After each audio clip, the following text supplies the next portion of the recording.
अस्सलाम वालेकुम। आज हम इस वीडियो में बात करेंगे एक बुक के बारे में जिसका नाम है सीड नेक्टर। ये book seed nectar book based है हमारे प्यारे नबी मोहम्मद सल्लल्लाहु अलैहि वसल्लम की बायोग्राफी पे।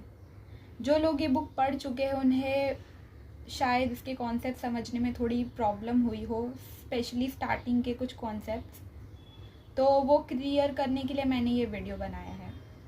फर्स्ट टॉपिक है लोकेशन ऑफ अरब्स। अब अरब का मतलब क्या होता है? बेसिकली अरब का मतलब है बैरन लैंड, यानी बेजान ज़मीन, बिना कोई वेजिटेशन या वाटर के, यानी यहाँ पर कोई ग्रीनरी नहीं है, कोई वेजिटेशन नहीं उगती है। अरब का मतलब ही बैरन लैंड है, बेजान ज़मीन, इसका टर्म वहाँ से निकलता है। सेकेंड है अरेबियन पेनिनसुला। अरेबियन पेनिनसुला का टर्म समझते हैं। अब पेनिनसुला क्या होता है?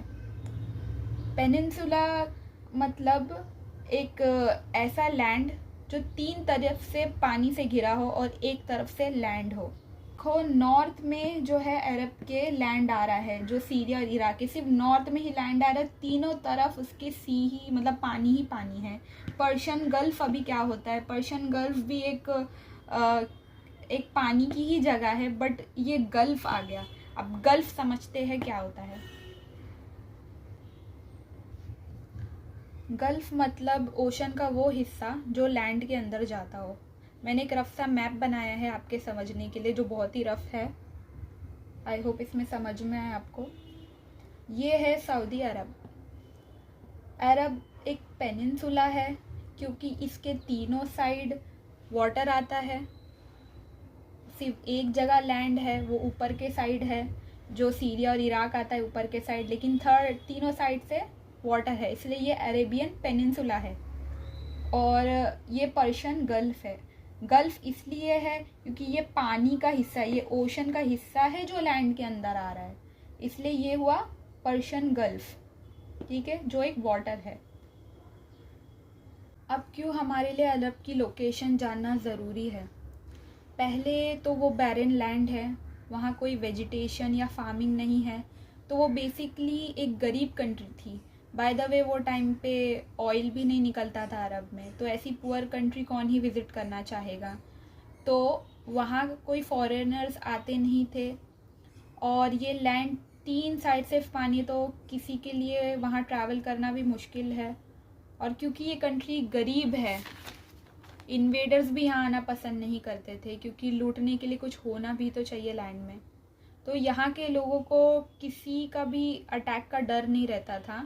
अरब के लोग अपना इंडिपेंडेंस फुल एंजॉय करते थे। वो टाइम पे बहुत पावरफुल एम्पायर थे दो, रोमन एंड पर्शियन एम्पायर, उनकी भी कोई नज़र नहीं पड़ती थी ये लैंड में।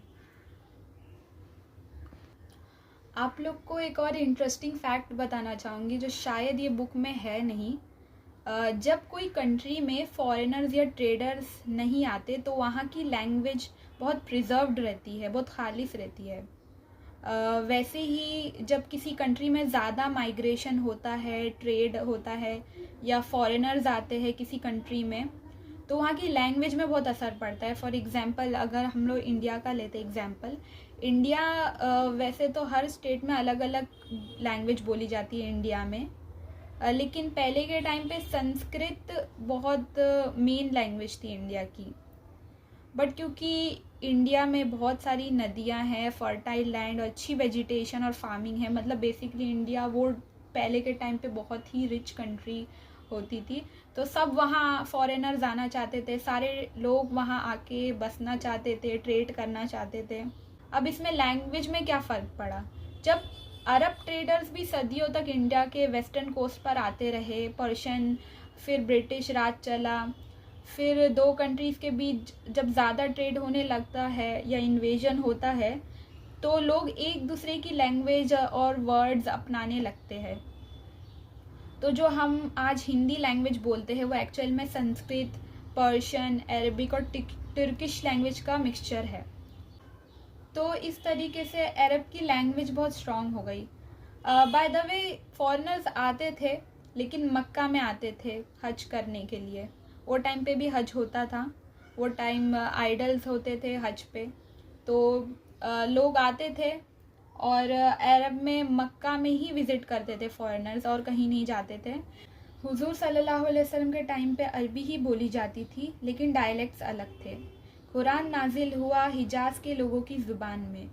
हिजाज़ एक गांव जैसा एरिया था जहां फॉरेनर्स आते जाते नहीं थे। जैसे मक्का एक शहर है, वहाँ लोग हर जगह से आते थे हज के लिए। तो मक्का की अरबी लैंग्वेज खालिस नहीं थी। कुरैश के ऊंचे घराने के लोग अपने बच्चों को अरब के गाउटी इलाके में भेजते थे ताकि उनकी लैंग्वेज पल्यूट ना हो, उनकी लैंग्वेज प्योर रहे, खालिस ज़बान में वो लोग अरबी बोले। तो दैट्स इट।